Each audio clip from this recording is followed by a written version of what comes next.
যে আমরা দেশের শান্তি, উন্নয়ন, স্থিতিশীলতা, জননিরাপত্তা এবং গণতান্ত্রিক পদ্ধতিতে সরকার পরিবর্তনের সিস্টেমকে সুরক্ষা দেওয়ার জন্য জামাত সবসময় নিয়মতান্ত্রিক, দায়িত্বশীল এবং গঠনমূলক ভূমিকা পালন করবে ইনশাআল্লাহ।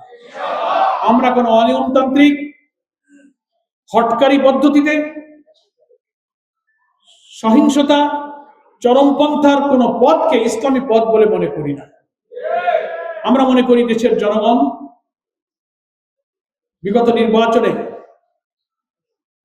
যেভাবে দাঁড়িপাল্লার পক্ষে গণজোয়ার তৈরি করেছিল, আমরাই শুধু বিস্মিত হয়নি, দেশের মানুষ বিস্মিত হয়েছে, মিডিয়া বিস্মিত হয়েছে, আমাদের যারা শত্রুতা করেছে তারাও আজকে বিস্মিত।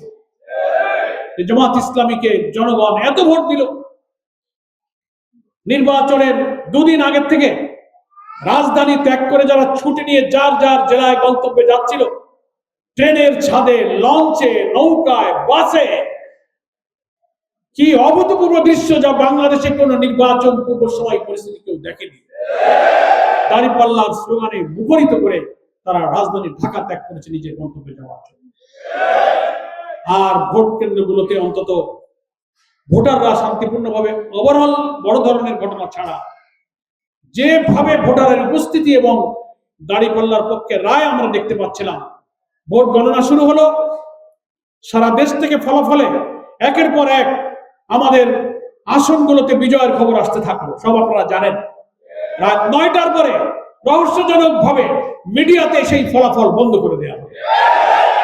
আমরা মনে করি ভোটাররা সুষ্ঠুভাবে ভোট দিতে পারলেও, অন্যবারের মতো ভোট কেন্দ্রে যেতে বাধা দেওয়া, সহিংসতা, বড় ঘটনা না ঘটলেও নির্বাচনের পরে নির্বাচনের ভোট গণনা, রেজাল্ট তৈরি করা, রেজাল্ট ঘোষণার মধ্যে ইঞ্জিনিয়ারিং করা হয়েছে। আমরা জামাত ইসলামীর অনেক সংসদীয় আসনে 1-1.5 হাজার থেকে নিয়ে 5,000 ভোটের ব্যবধানে আমাদেরকে হারিয়ে দেওয়া হয়েছে। এরকম আসনের সংখ্যা হবে 50-এর ঊর্ধ্বে।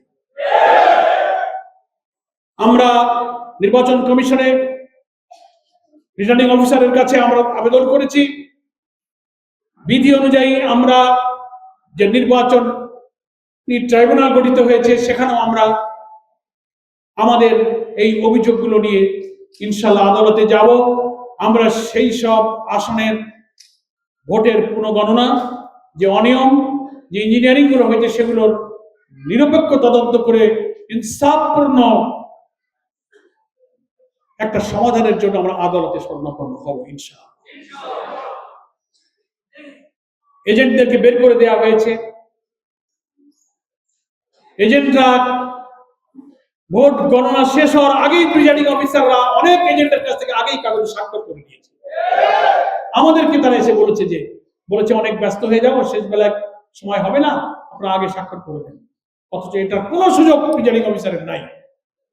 ফলে এই জন্য সন্দেহ জাগে যে রেজাল্ট শিটে ঘষা মাজা করে, কাটাছেড়া করে ফলাফলকে বিভিন্ন জায়গায় ইঞ্জিনিয়ারিং করা হতে পারে, এই সংশয় আমাদের মধ্যে তৈরি হয়েছে।